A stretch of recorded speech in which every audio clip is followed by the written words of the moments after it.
at the end of the day has to end. And I think it's important that we all understand that at the end of the day does end. And then tomorrow's a new day. And then we just keep moving forward. And it doesn't matter what life brings, how sad you are, how happy you are. You just keep moving forward. That was deep. At the end of the day has to end. Yes. Where have I heard that? I know it was on TikTok, but who says it? Okay, apparently, I think it was Ash Trevino. Oh my God. That's the side of TikTok I was on? That's crazy. I thought a crackhead had said it, but apparently I was wrong. I'm confusing it with the freaking speech from Kamala Harris. Oh, Yesterday was yesterday, and today was yesterday, and tomorrow will be yesterday, tomorrow, and I don't know what it was. I don't know, I but don't even know what else she says, y'all. I love it. I love it. It's so inspirational, Lily. At the end of the day has to end. Palabras de Ashley Trevino. I'm dead. I'm dead. I am dead because I don't follow her like that. Yeah, we don't. We do not. This is really hitting the spot today, guys. This is just a regular shaken espresso. They wrote espresso yourself. I love it. What did they write online? What did they write on yours? That's lame. What'd they write? It says shake up today. Girl, you better shake it up. You better throw some ass. No. Happy Saturday, everyone. Welcome back to Tiny Table Talk. My name is Crystal. My name is Lily. And, before we continue, just let me know if you cannot hear one of us. I see 3 people. Somebody let me know that you can hear the both of us. But yes, we are back with Tiny Table Talk. My question here, first of all, is going to be, before we dive into it, have you ever had a dream about death that felt so real that you woke up with your heart racing, convinced for a moment that it actually happened? Yes. I remember one of those times with you because you called me in the middle of the night. It was like 3 a.m, I think. Okay, so those dreams have a way of reaching deep into our emotions, unlike almost any other kind of dream, right? Because it's death, right? So they can leave us shaken, grieving, relieved, confused, or desperately checking on the people that we love, right? Even after we wake up, the feeling often lingers for hours, maybe days sometimes. So there's something about death that speaks directly to our deepest fears and our strongest attachments and the great mysteries that we carry as human beings. Death is not just a coincidental sometimes it could be premonition. I do believe that people hold the power of premonition, but it's not a dream to take lightly either way because it means something deep, right? Mm-hmm. So I'm on my notes over here. So again, good morning, everybody. Welcome back to Tiny Table Talk. Grab your coffee, grab your tea, settle in for a little while. Today's conversation is one that I think almost everyone has experienced at some point. We're going to be talking dreams about death. I've had plenty of those. I actually have those quite often. It's kind of weird. I had one this morning. Oh my God. Okay, so this is perfect. This is perfect timing. Good morning, y'all. Gordo, Jose, Garcia. Good morning, pet bro. How you doing? So maybe you've dreamt about your own death. Maybe you dreamt about the death of a parent, a spouse, a child, a friend, someone you love deeply, right? So maybe you've had those dreams that felt, so real that you woke up crying, panicked, you reached for your phone to check on someone. We've been through that. Me. So those dreams can be incredibly emotional, but what if they're not actually about death? What if they're about transformation? Yeah, I could see that. Or it could also mean a new chapter of life starting. Yeah. Like rebirth. It's the death of something for the birth of something new. Yeah. And it's not always actual human life, right? Mm-hmm. It could be an identity, we're going to dive into that because over the last few weeks, more like last few months, I've been reading deeply into, actually, I have it right here. I've been reading deeply this book called The Healing Wisdom of Mary Magdalene. And one of the things that struck, me the most is how often teachings point toward transformation. And so the whole book is really just a breakdown of the 7 miracles that Jesus performed in the book of John, right? Mm-hmm. And it talks about how everything means something way deeper than even the Bible is just mentioning in words, right? So a lot of it points to transformation, the death of some belief or identity, and the rebirth of something new, the spiritual awakening. Real. It's a very good book. I recommend it for anybody who's interested in diving deeper into the teachings of the Bible. And it's just, or, looking at it from a different perspective, because this is also a book that not a lot of Christians agree with. So, is that the one where you sent me that little paragraph the other day when I was crashing out? Yes, it was. Oh my God. Yes. No. I do like to share the what the stuff I find interesting. And it so happens that it was something that she was crashing out about in the moment that I was reading about it. And I'm like, I feel like you need to read this. I really was crashing out because, I guess we could talk about it really quick.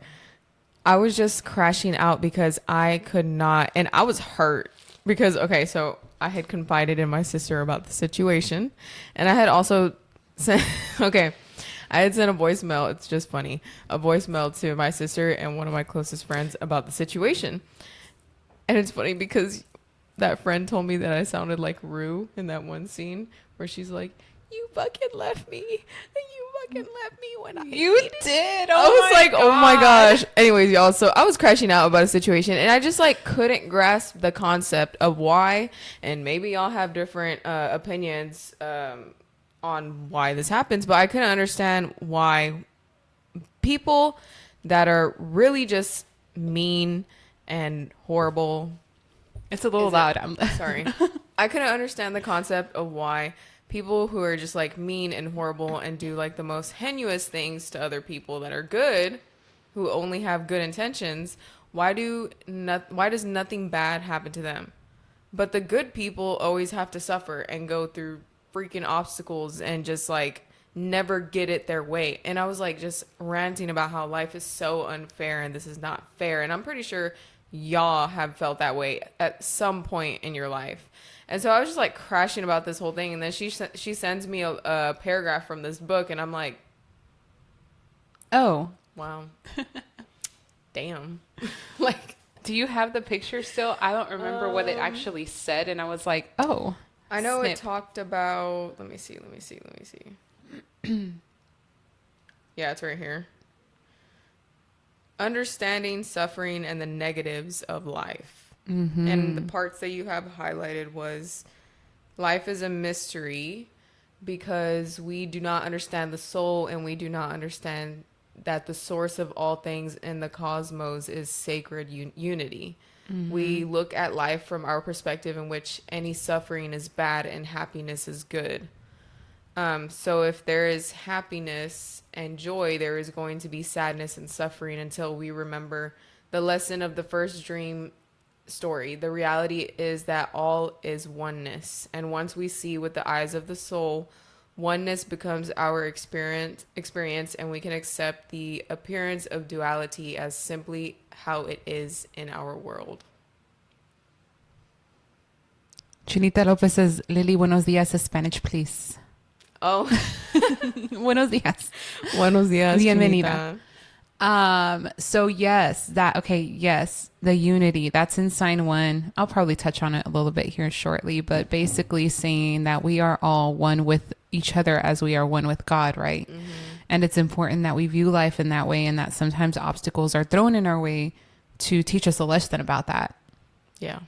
So while you're sitting there mad at the world or mad at somebody because whatever may the reason be, it's important to understand that the key to living a fulfilling life is to approach everyone and everything with love and light. Pretty much, but I still struggle. And we have our moments, and we're going to continue to be thrown, obstacles until we start learning that. That's if you're actually seeking to be spiritually balanced, spiritually woken, Yeah. You know what I mean? Yeah, that's true. And who's to say that you're saying that, you know, why is my life so miserable and everybody that does wrong is so perfect? Everything is like, who's to say that they're not going through struggles? Who's to say that they are not going through silent, you know, misery? And that's the thing about being on social media, is that people try to paint this picture perfect reality. That's not true. Yeah. So, Yeah.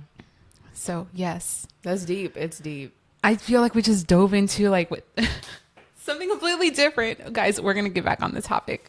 Yeah. But yeah, I mean, any input is, you know, great. So just, you know, drop your comments if you have them. So yeah, these dreams about death, what if they're more about, you know, transformation? Again, we encounter stories where something old must end before something new can emerge. And so today I want to explore dreams about death through that lens, right? Not as predictions or something to fear, but as invitations to ask deeper questions, right? So what is ending? What is changing? And who am I becoming at the end of the day?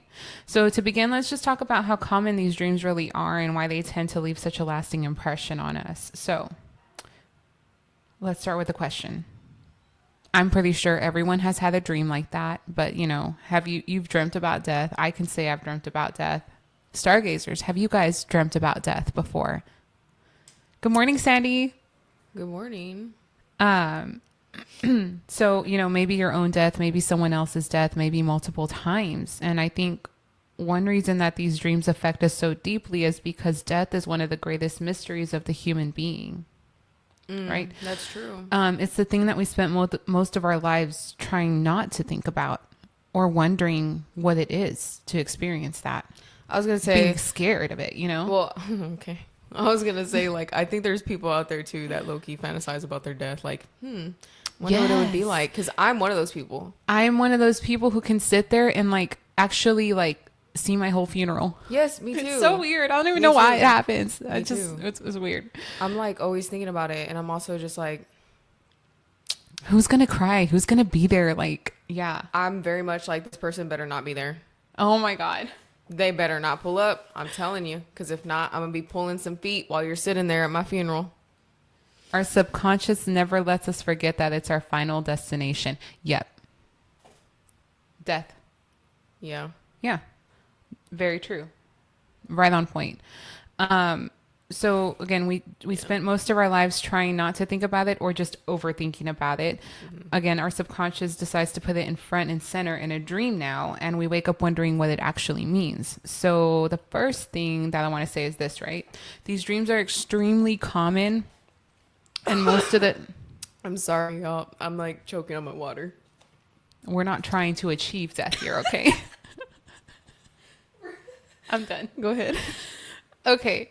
Yeah, dreams about death are incredibly common, and most of the time they're not literal, right? That doesn't mean that they're not important, though. And in fact, they may be amongst the most important dreams that we have as human beings. Again, signaling things like transformation. These are red flags, you know, you should be paying attention to. One helpful way to understand that is to look at the different forms that these dreams can take, right? So moving on, let's start with what it might mean when the person who dies in the dream is you. Okay, Okay, those are the dreams So- I be having. you die. I always die. Okay, cool. So dreaming about your own death here. Okay, so let's talk about dreaming of your own death. This is often the dream that scares people the most. Do you be scared? Or just like, it is what it is? I feel like when I first started having those dreams, yes, I was scared. I was low-key like, oh my God, like I just witnessed my whole death and I'm over here thinking in a different universe, I just died. But recently it's weird because it's kind of shifted. And like this morning when I had my dream, I basically just accepted my faith. But there was also like other factors in the dream that like incorporated into that. But yeah, it's definitely like switched up. Instead of being scared, I'm more like, okay, I'm here for it. Let's do it. But that's accepting of transformation finally. Yeah, that's what I'm Ooh, saying. okay. Julio says no food is allowed at his funeral. He said, vinieron a llorar, no tragar. I That's love real. that. Y'all better not be scarfing down chips and conchas at my funeral.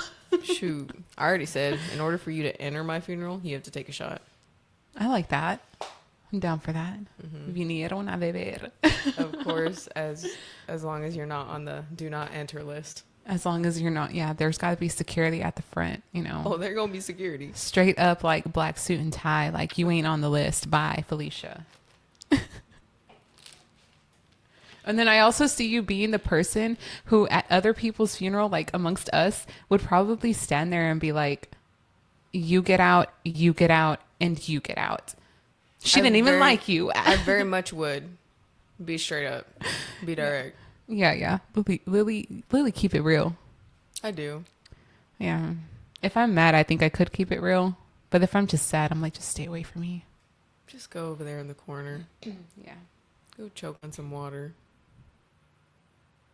Dang. I'm playing. Oh my God. Okay, so I've heard people describe dreams where they watch themselves die, dreams where they've attended their own funeral, dreams where they simply knew that they were dying, right? But spiritually speaking, those dreams often appear during major transitions. So think about your life, Lily. You just had a dream about death today, right? I did, yeah. Okay. How many versions of yourself have already died before today? Girl, I know there's a lot. The teenager that you once were, the person that you were before heartbreak, the person that you were before, you know, in other examples, becoming a parent, becoming a professional, becoming whatever it is that you became along the way, right? Because we're building a new identity every day. Yeah. I see you're realizing something. The person that you were before a spiritual awakening. Mind you, that's been coming up in your cards lately. Mm-hmm. Okay. The person that you were before grief changed you. We're constantly, again, shedding identities, and we're constantly becoming. So when we dream about of our own death, the question may not be, am I going to die? The question is more likely, what version of me is ready to be released?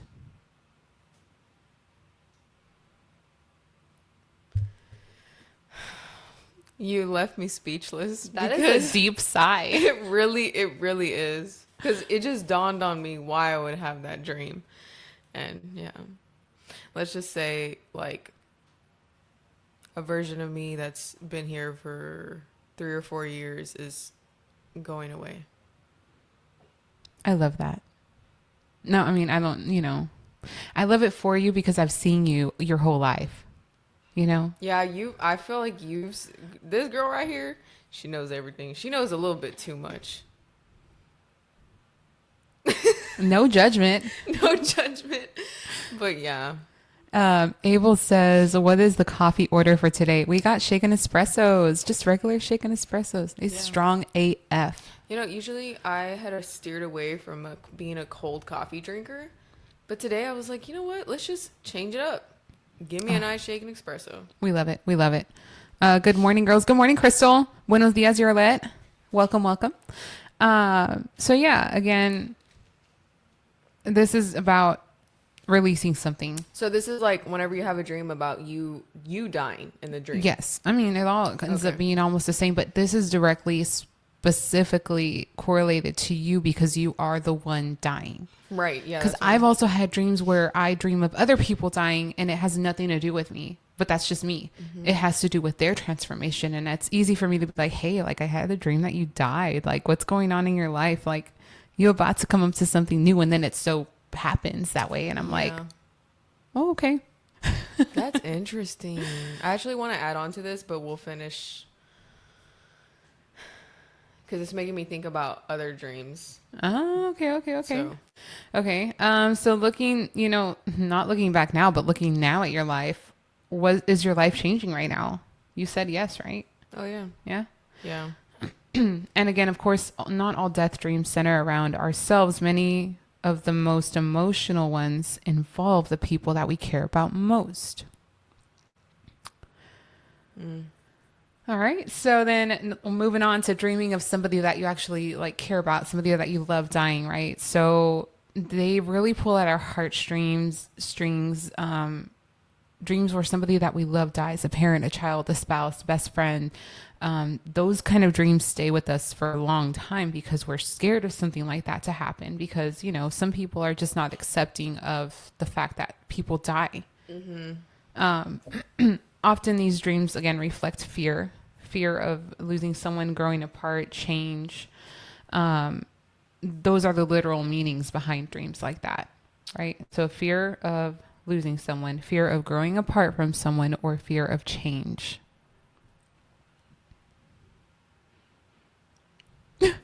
Y'all, I am like, I'm letting her have a moment. my brain is like, it's moving. But then sometimes though, they also point toward the transformation with the relationship itself. No, yeah, that makes a lot of sense. Mm-hmm. That makes a lot of sense. It's not to say that the relationship there is ending, but like the old version of the relationship, maybe. Mm-hmm. You know what I mean? Maybe a child is growing up. Maybe a friendship is evolving. Maybe a family dynamic is shifting. And maybe someone is stepping into a new chapter of life. So that's usually how mine go. When I dream of somebody else, it has to do with them, not me. Mm-hmm. For me to know that it has to do with me, I have to be dreaming of myself dying.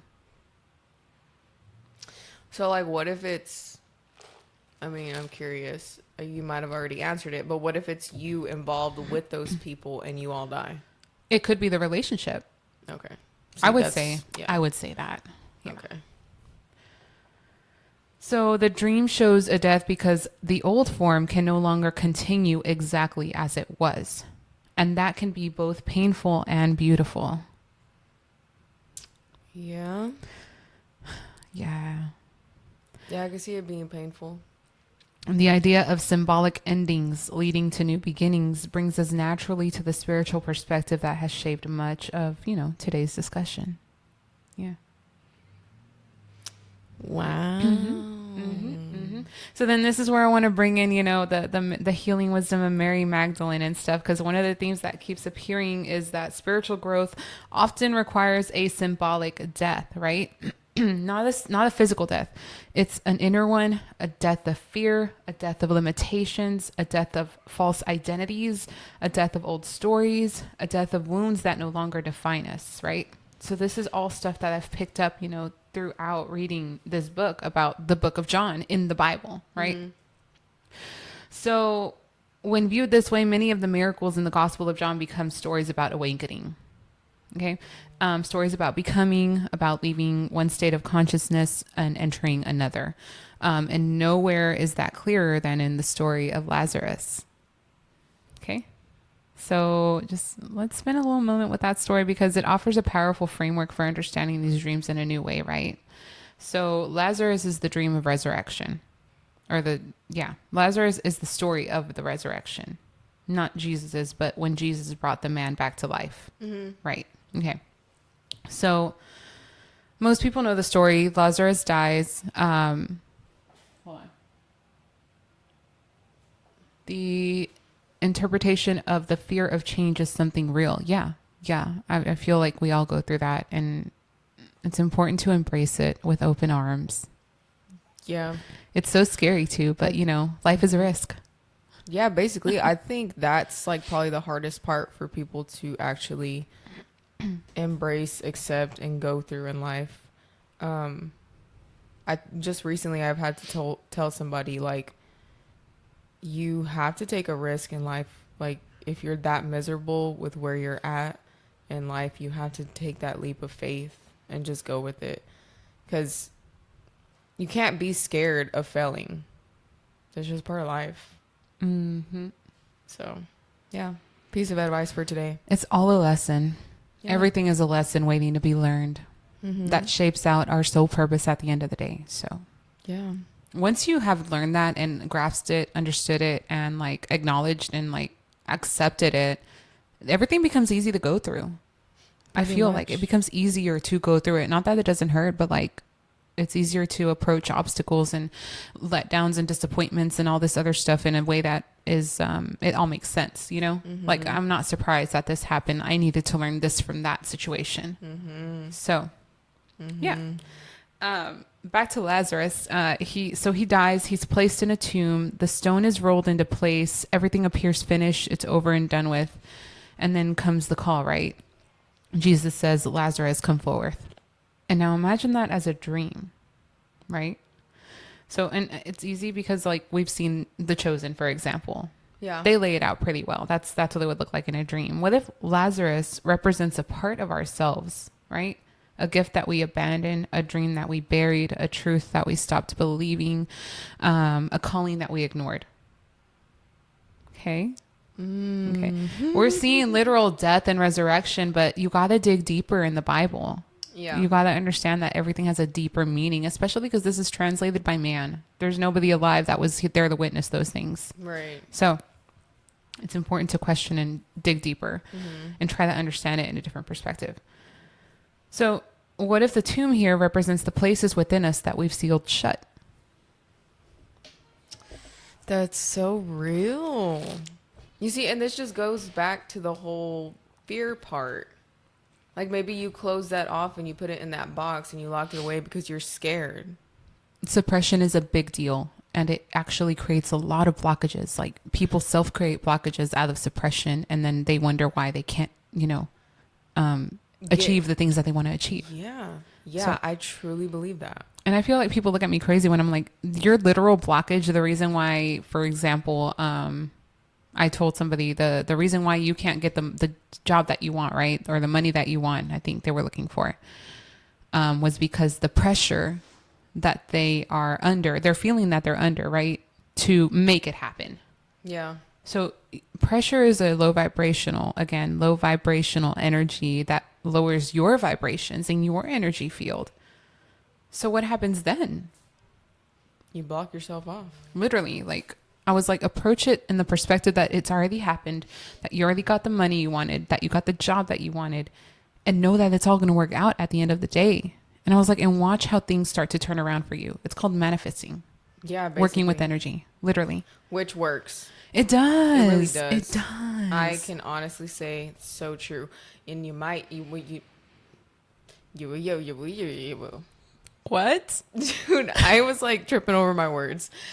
What was I going to say? Oh my God. But when you manifest, make sure you're very specific with what you want. Oh, yes. Specifics Because are important. Then you just randomly get this and yeah, it's something that you wanted, Well, but it's like manifesting abundance.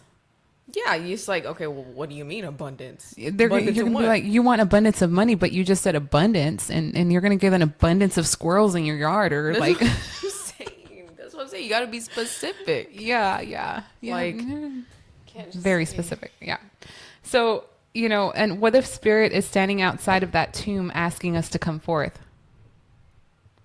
Spirit, like, As in Jesus. Jesus represents spirit. oh my God, yes, because Jesus is the one who has, God has our plan for everybody. Mm-hmm. Like, I always see that post or that video of somebody like asking you on TikTok when it comes to Judgment Day, and like God shows you what the actual plan that he had for you, but you went like the complete opposite because you were like so stubborn and you just didn't want to like take the leap of faith and believe in him and believe in his plan and trust him. Like, it always gets to me when I think about that. I'm like, dang, that's so true. And what is the most common symbol, like sign that you would know that you're going the right path? No. Like, no. No, I don't. It's the gut feeling, guys. It's the gut feeling. Oh, yeah, you're right. Like your gut feeling tells you whether or not something is right or wrong for you. You should be listening to your gut more often. And that's part of centering and grounding and knowing how to hear your gut feeling, knowing how to hear your inner voice. Go hug a tree.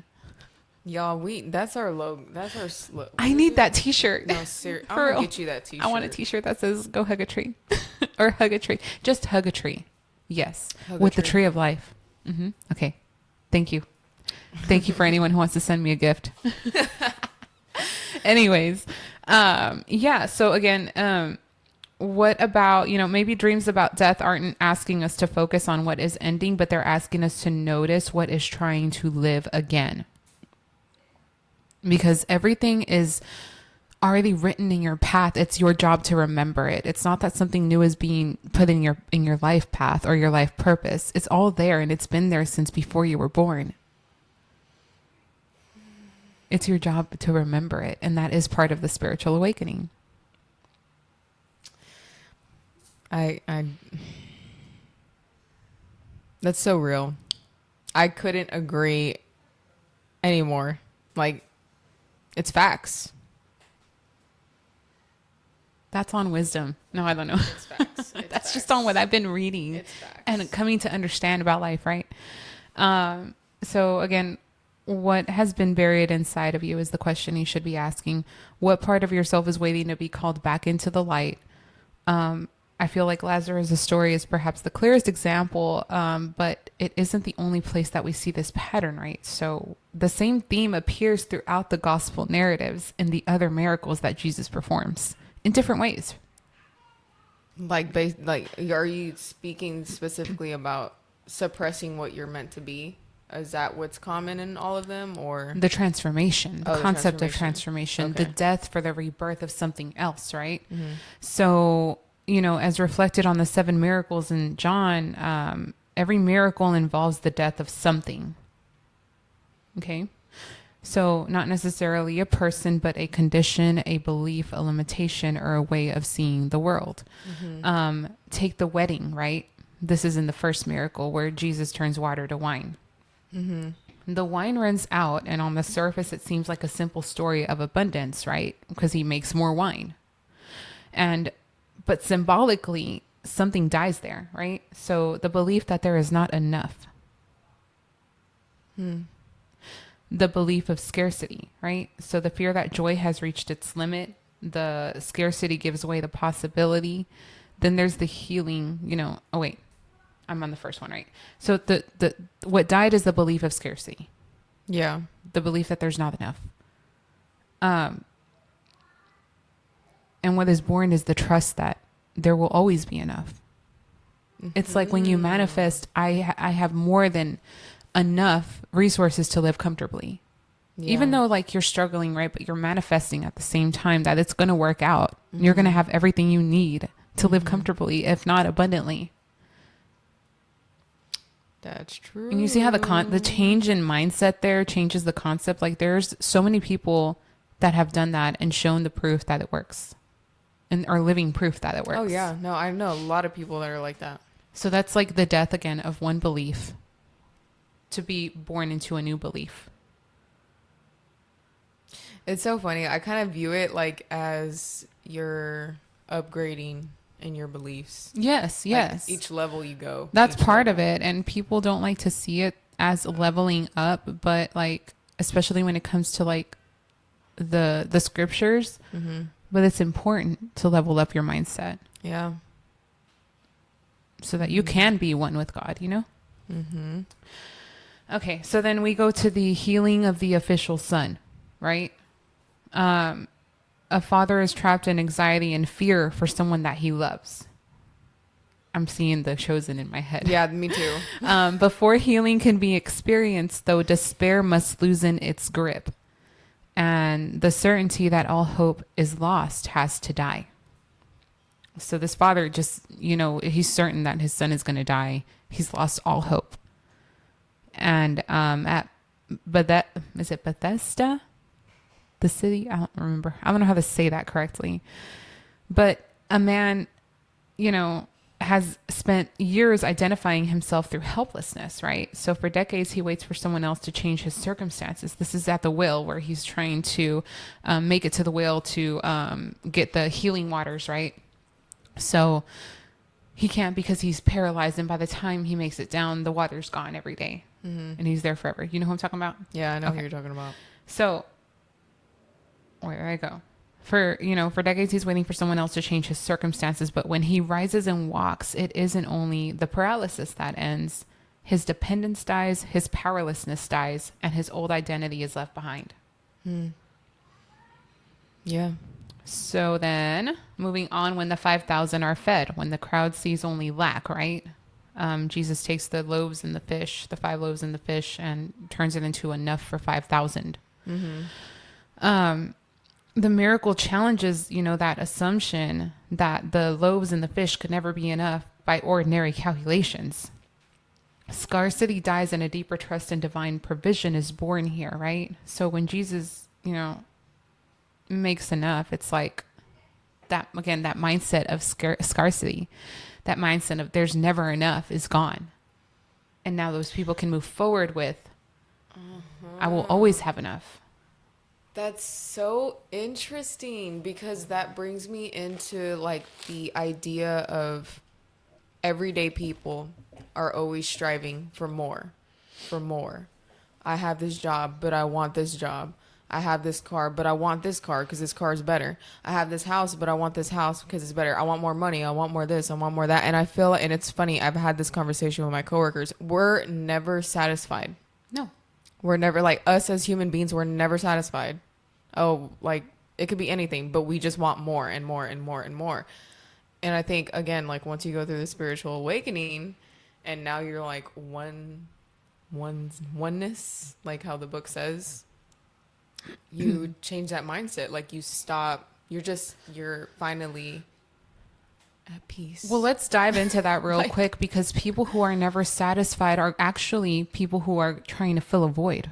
Yeah, that's what I'm saying. Like, but what is that void? yeah. Everyone's void looks different, right? Mm-hmm. But, once you again discover what it is to be one with the world, with yourself, with others, with God, it's like, I have everything I need already. Yeah. Whether or not you're living, in a tiny house or in a mansion, or you have a low paying job, or like you make $1 million a year, like whatever it is, it's like, no, I have exactly what I need, exactly at the time that I need it. Mm-hmm. And it's just, and after that, everything falls into place. It's called being at peace, y'all. Hug a tree. It really is. That's why I said, like, you're finally at peace. Yeah. Yeah. Yes. So then and I love this one too. When Jesus walks on water, right? Oh, yeah. The disciples are overwhelmed by fear because the rocky waters, and they're all going to drown in whatever. The storm is raging. Nothing feels stable. That's the biggest theme there. Instability and fear. Mm-hmm.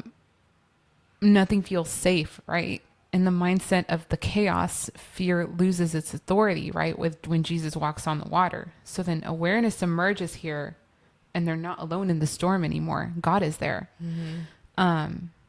And he's, we see it in the show. He walks on water, and the waters are calm. And I love the theme of the water here, because I see it in the tarot cards too. The water is emotional. Yes. So it represents your emotions. Mm-hmm. And so seeing the raging waters when the disciples are scared versus when they chose to have faith over fear, basically. And then the water is just. Mm-hmm. See, that's why I love my sweater that I have. It literally says faith over fear. Period.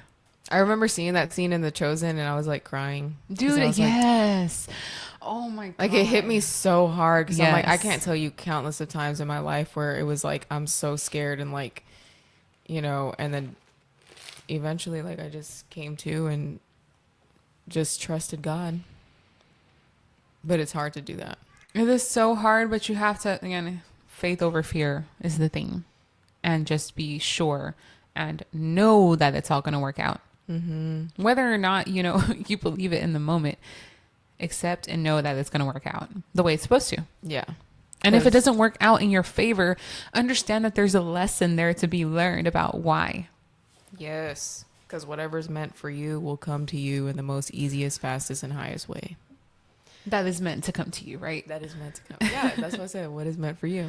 Yeah. So again, that was, Jesus walking on water. And then I just finished reading about the man born blind, right? So his feeling is about far more than just physical sight, right? So blindness in John's gospel often symbolizes spiritual misunderstanding, right? So he's blind, but then all of a sudden he can see. But that followed a spiritual awakening. Meanwhile, the Pharisees could have seen the whole time and they're just in denial and denial and denial that there's no way Jesus could have done that. And then he did that on the Sabbath, and that's a sin and this and that, right? But they are actually the blind. Yeah. Yeah. So again, as his eyes open, as the man's eyes open, his ignorance dies. His old assumptions die. And the larger vision of reality begins to emerge. And finally, yeah, he can see. While Jesus, clearly in the scriptures turns around and says they are the blind ones. Mm-hmm. And of course, they tried to stone him and he had to leave and whatnot. But that's what the blind do. Reminds me of the song Amazing Grace. Oh, Jesus. Literally. So yeah. And so that, that circles around to the last sign is the story of Lazarus. And again, that's a huge transformation and a huge symbolism, the most actual on point symbolism about what death means in regards to transformation and old identities. So I really actually, this is something I started for Lent, and it took me forever because if you look at the book, I have notes everywhere. Oh yeah, you do. I have notes. So I really dove deeply into it, and this is what I love to do. Because I'm not only learning about it, but I'm learning about how healing works. That's what I want to do, is heal people. Yeah. And it's teaching, how to heal from a distance, how to heal hands-on, whatnot and stuff, at the same time that it's teaching you to understand what it is to be one with each other, the universe, all that other stuff. And then it just dives deeper into how this all plays a part in you approaching people with love, because the key to everything, the key to healing, the key to all of it at the end of the day is approaching with love. Genuine love, even those that you hate. Y'all ever seen that TikTok audio of the guy who's like, and if I had a missile, I would just launch that thing right into the... We all have those moments. It's okay to have those moments, but understand that love wins over all of that. No, you're right. You're right. You're right. I am right. This book is right. God is right. Yeah, no, for sure. So instead of asking here, what am I losing? Ask what is being transformed? What belief is dying? What fear is being outgrown? What new life is trying to come forth? So if that theme resonates with you, the next step is to bring it back to your own experiencing your own dreams, right? So if you've had a dream about death recently, I want to offer a few questions again. Instead of asking who's dying, ask what is changing. What are you being asked to release, to outgrow? What no longer fits, and what is trying to be reborn within you? The widening of the eyes for me. I think that one of the greatest misunderstandings about death here, whether in dreams or spiritual teachings, is that we view it only as an ending, right? But nature tells us a different story. Seeds disappear into the earth before they sprout. Leaves fall before new growth arrives. The caterpillar dissolves before becoming the butterfly. Oh my God. I had a freaking realization. Okay. Good morning, Mommy. Good morning. This is so crazy. You're Okay. making me get goosebumps. I'm sorry. Transformation often looks like a loss before it reveals itself as renewal. So the next time a dream about death finds you, don't rush to fear it. Sit with it and listen to it. Ask what it might be trying to teach you, because sometimes the dream isn't announcing an ending. Sometimes it's announcing a resurrection. Thank you. Thank you. Thank you. That was so real. Honestly, round of applause for Crystal. Period. Round of applause for Jesus and the 7 miracles. Okay, so that was, and I barely thought about this, talking about these kinds of dreams today because of, I had been collecting the stories of divine encounters, right? Oh yeah. So I'm like, I think that ties really good into it, right? And but God, I'm sitting here with the caterpillar stuck in my head. There was a butterfly that came out day or two before we started getting Arthur, right? Mm-hmm. And it's just been sitting at my porch, napping on the little hanging plant, napping, like just doing, even Josh picked it up and was letting it like do its thing. And I'm telling you, the butterfly was chilling on the porch. That's so interesting. And I was like, where did you come from? And then Olga was telling me, like, ask it what it wants of you. Like, what is it that you need? And I did. I was like, well, what is it that you need from me? What is it that what do you need to tell me? Like, what is it?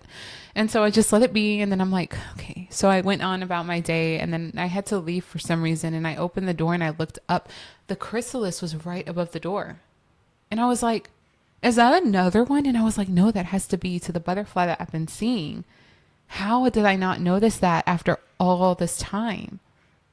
I was like, what the heck? And it looks exactly like that butterfly painted on there too. Oh, that's why I had told Olga about it, because she's the one who gave me that. Yeah. Or I'm sorry, Olivia gave me that. Yeah.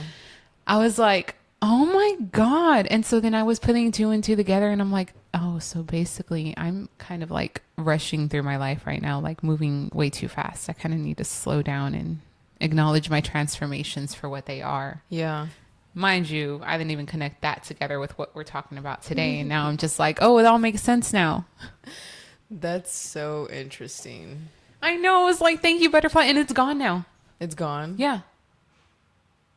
Wow. See, that's the beauty of life. Things come into your life for a reason. They teach you a lesson, and then they're gone. Yeah. And even the you're little changed. butterfly. I'm telling you, that thing had been chilling. And I was so puzzled until I figured everything out.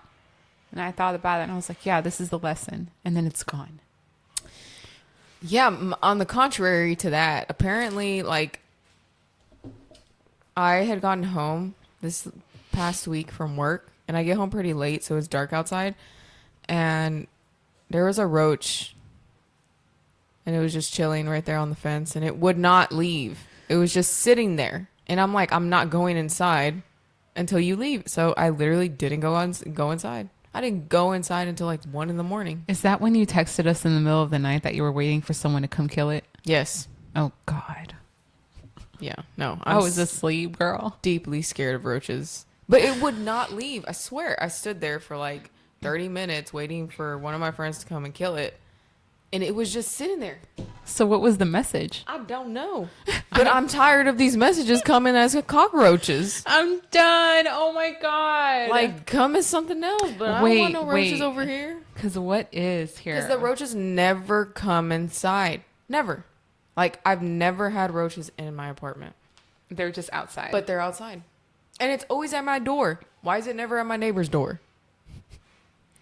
Why is it never at the... Like, it just don't make sense to me. Girl, so the spiritual meaning of roaches varies by culture and spiritual tradition, but they're often associated with themes such as resilience and survival, transformation and renewal, hidden issues coming to light, cleaning and clearing energy, and resourcefulness. It makes sense. Okay, there we go. We just solved the mystery. I'm done. All right. So earlier we talked about, we talked dreams about death and how many spiritual traditions view death not as simply as an ending, but as a transformation, right? Now I'd like to explore something closely connected to that idea. Divine encounters. So I did get some story submissions, and I chose two moments when ordinary life suddenly feels touched by something extraordinary. So across cultures and throughout history, people have described experiences that they struggle to explain. A voice that came exactly at the right moment, a presence that offered comfort during grief, a vision, a dream, an impossible coincidence, which is what we're going to talk about today. And it's, a deep feeling that they were protected when they should not have survived, right? So these experiences often happen when people are standing at a threshold, a moment between what was and what will be, a moment between fear and death, between death and new life. So today we're going to share two stories submitted by stargazers. And as always, I'm not here to tell anybody what they must believe, right? I'm just simply inviting us to sit with these experiences and ask what they might teach us, right? So our first story comes from a truck driver traveling home to El Paso. Okay. He had been on the road for hours. His truck had developed a malfunction, right? So the heater would only work while the truck was running. And it was freezing. If he stopped driving, he would have risked freezing in the cold desert night. Excuse me. He was exhausted, right? Running on very little sleep, hours away from home still. And at one point he prayed. He said, God, you know I'm tired. Please help me make it home. And at first everything seemed fine. But as he got closer to El Paso, exhaustion began to win. He rolled down the windows, letting the cold air rush in. He drank something. He lit a cigarette. He tried everything that he could to think of to stay awake. But eventually he drifted off. While he was driving. Yes. The truck began leaving the highway, and in that moment he checked his mirrors. I don't know what made him check his mirrors, but what he saw next has stayed with him for more than 20 years. Two bright white rays of light coming through the darkness behind him. A light that appeared to guide the truck safely back on the road. What? He says light that he believes saved his life. He described feeling a divine presence, a certainty that everything would be all right. And he remembers that moment today clearly as if it just happened yesterday. Oh my gosh. Yes, That dude. is crazy. I was like, wow. And so let's sit with that for a moment. Again, what stands out to me is not just the light, right? It's the timing. So the prayer came first, then the surrender. He surrendered to it, and then came that experience. And throughout spiritual literature, we see this pattern repeatedly. People reaching the edge of their own abilities, the place where control runs out and something larger seems to meet them there. Could there be a physical explanation? Perhaps. Could there be a physical explanation versus spiritual explanation? Yeah, too. But what fascinates me is the lasting effect, right? So 20 years later, this experience is still with him, still carrying meaning. And 20 years later, it still feels very real. So maybe that's one way we recognize encounters that change us, not because we can prove them, but because they continue speaking to us long after they happen. Yeah. So again, the teachings that I'm exploring here, are the idea that faith often emerges in moments of uncertainty. The disciples encounter storms. The blind man encounters darkness. Lazarus encounters death. Yeah. Again and again, people arrive at a place where they can no longer rely solely on themselves, and something unexpected happens. Whether we call it grace, divine intervention, simply mystery, the encounter changes them. He literally let Jesus take the wheel. I'm sorry. Literally. That's not funny, but the way you just said it is funny. No, that's actually a really crazy, interesting, eye-opening story. I feel like if I were to experience that in real life, like I would be a changed person. I just did that into the mic. I'm sorry if anybody heard that. That's so, oh my gosh. That was actually a really good story though. All right. So then story number 2, where's my story number 2? Oh yeah. The gift of a new heart comes from Erica. I think you know her. I think we played for a benefit for her many, many years back. Yeah, we did. You were really young though. I don't know if you remember. So Erica is a heart patient, waiting for a heart transplant, right? She's a good friend of ours from like back in the day, beginning of Crystal and Crew, right? So it's actually unfolding right now as we speak, this story. Just FYI. It's like a present story. Yes, it's a present. It just happened yesterday story. Oh my gosh. Yeah. Okay, go ahead. So Erica has spent over 100 days in the hospital. Oh my Yeah, gosh. 100 days. Imagine the uncertainty, the waiting, the fear, the hope, right? The countless moments spent wondering what comes next beneath the steady hum of hospital equipment. Working in a hospital, I know it's miserable. I know. Yeah. So for years, she told her wife something. If she ever received a new heart, they would live to be 101. Okay. And then something remarkable happened. So a donor heart became available. A young heart, the very thing that she had hoped for. And the surgery was scheduled yesterday for her birthday. Not only that, the surgery took place after 101 days in the hospital. Oh my god. The same number she's spoken about for years. And then, as she reflected on all these connections, she found herself wondering if something larger was at work. And she said, yeah, God is good. And I'm like, yes, he is. Honestly, I understand why. Sometimes life arranges itself in ways that feel deeply symbolic and almost poetic. I was like, that's beautiful. Yeah. That's so crazy. Like 101 days. Mm-hmm. And kind of symbolic too that the heart became available on her birthday. Mm-hmm. Like your birthday. So like Rebirth. So rebirth. she's getting a new heart on her birthday to be reborn. I don't know how old she is. I don't know how old she is. She's okay. So she's old. I don't even want to say she's middle-aged either. She's not that old, but she's probably maybe a little bit older than me. She's got a young heart at that. Yeah. So this is again poetic, not because everything is easy, not because suffering disappears, right? But because meaning begins to emerge here with, what we're diving into here. What strikes me the most though is not the number, it's the heart. So a new heart, and how many spiritual traditions use the heart as a symbol for transformation? That's true. Compassion, love, renewal, awakening. There is something standing at a threshold between an old life and a new life. A literal heart transplant. Ooh, I wonder. I'm assuming you're gonna talk to her soon, but I wonder if while she was asleep she had any kind of crazy dream. Oh yeah, I'm gonna check on her. I do need to check on her. I talked to her mom yesterday, and she was barely getting started, so I do need to check to her. Yeah, I would be curious to see if that happened. So, again, also perhaps this is a symbol of a spiritual rebirth. She said that she feels as though God is giving her the opportunity to relive her 20s, to revisit the life with wisdom that she didn't have before. How many of us have always said, if I could do this again and know what I know now, I would do it again? Oh, yes, See? Absolutely. To move forward without carrying every regret from the past, right? And honestly, this sounds a lot like resurrection language. No, seriously. Yeah.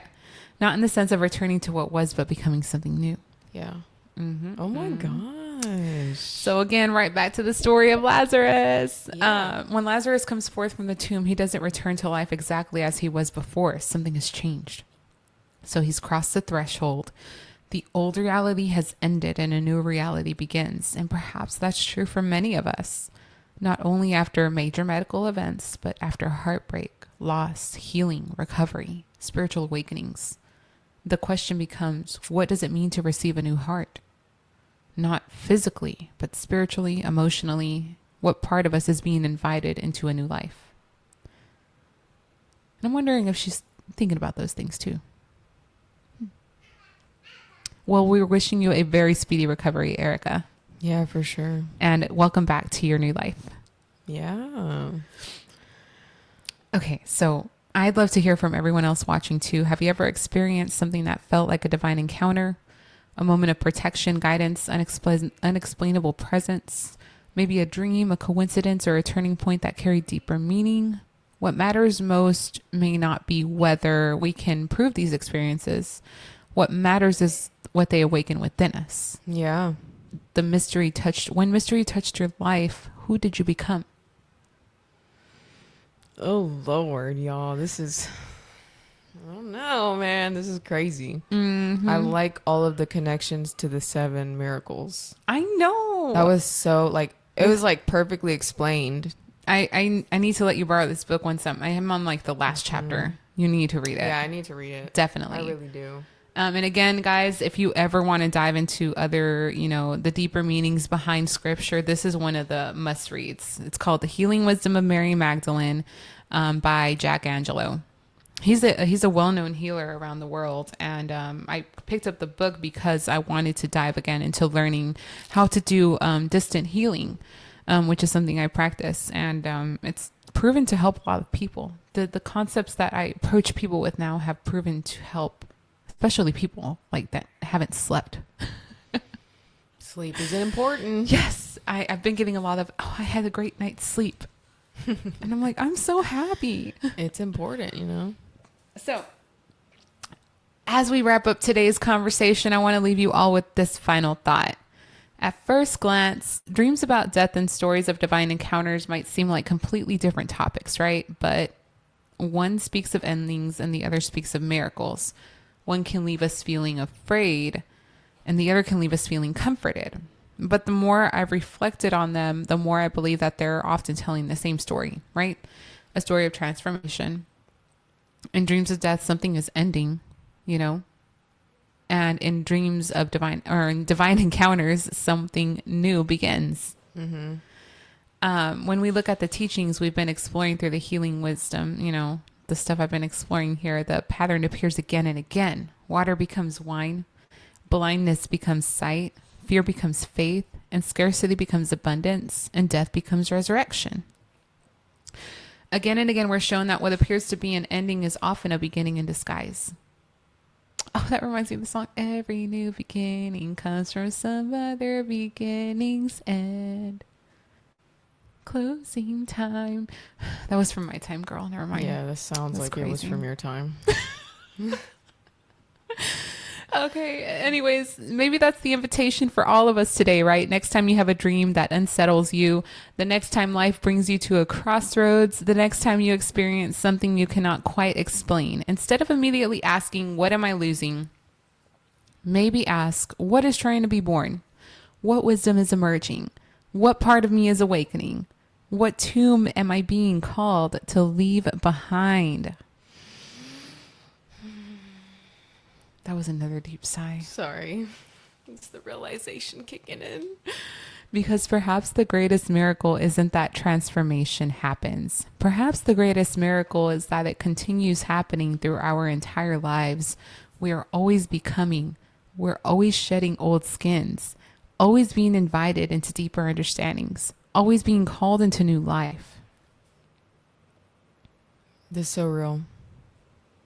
Is it raining? It is raining. They were supposed to come cut my grass. Oh, yeah. Too late for that. Well, anyways, thank you guys for spending this morning with us. Thank you to everybody who submitted their stories and trusted us with such meaningful experiences. And thank you to everyone listening who may be carrying questions of your own. If today's conversation resonated with you, I'd love to hear from you. Have you ever had a dream about death that changed your perspective? Have you ever experienced what it felt like to live a divine encounter? Have you ever had a moment that made you feel protected, guided, or deeply connected to something greater than yourself? Share your stories, share your dreams, share your mysteries, because sometimes the experiences that we struggle most to explain are the very experiences that teach us the most. Absolutely. Until next time, be curious, be open, and remember that what looks like an ending may simply be the beginning of something beautiful. You want to add anything? No, not really. I feel like you wrapped it up pretty well. You said that you were remembering other dreams earlier. Do you remember that? Oh, I was going to say, okay, so like for me, I've had dreams of where I lose my teeth and people die in real life. And it kind of just like reminded me of this, what we were talking about, because I know we're talking about the rebirth side, but this side is kind of like on the opposite. Like, Like more than once you've had dreams of losing teeth and then people die? yes. Oh, wait, I thought teeth was about money. Hold on. I've always heard that when you dream about losing your teeth, it's because somebody close to you is going to die. And it's happened like that every single time. Now, obviously, it's not like close people, like immediate family, but it's like people that I know, like they die. So, yeah. I don't know. Have y'all had any dreams about losing teeth?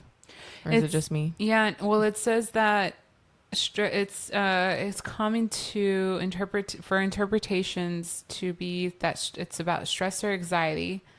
So losing teeth can symbolize feeling overwhelmed, vulnerable, or worried about a situation. A fear of change or loss. Teeth are a permanent part of us, so losing them in a dream may reflect concerns about major life transitions, aging, or losing something important. Self-image or confidence concerns. Communication issues, or loss of control. What's going on when you lose your teeth? like in the dream? From what I can remember, it's usually like it's usually like the same dream. There's nothing like crazy happening or anything. Ooh, but dreams I do, that repeat themselves. yeah, it does repeat them. It repeats itself. But it's always like me going to the restroom and looking in the mirror, and then I open my mouth, and it's all bloody. And when I go like this, and I open my hand, like all my teeth are there. Not all of them, but you know, like there's like teeth coming out, and they're like falling out, and I'm like, oh my god, I'm gonna be freaking toothless. I'm gonna need dentures at 20. Good morning, Olga. Well, okay, so I think that yeah, no, for real, because those are the dreams that I have, and then I wake up and I'm like, Don't worry, Crystal. Still got them like, teeth. where's my teeth? You still got your teeth. But no, okay, so I wonder what the deeper thing is here, because in the restroom, and restroom is symbolic of like hidden, like deep hidden stuff, right? Is it? Yeah, like deeper, like root chakra. Well, yeah. I mean, that would make sense because the restroom is like a private. It's a vulnerable place. It's a vulnerable private place. Yes, so it's the areas that touch your vulnerability, and losing your teeth there would be, you know, having to do with the themes that we just discussed, which I feel can be different in every dream, depending on what it is that you're living in that moment. But like fear of loss, maybe fear of transformation, and then people die. Like maybe you're fearing, I don't know, like what's been the death like been revolving around, right? So was it somebody who was sick already?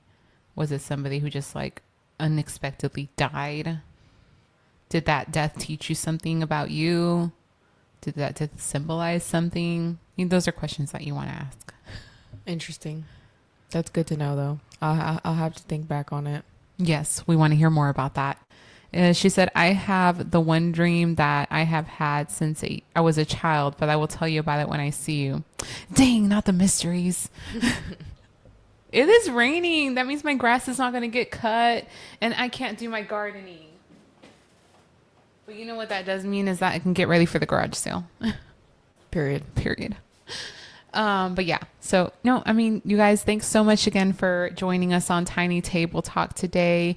I hope you have an amazing rest of your week. We are coming up to the last week before the full moon.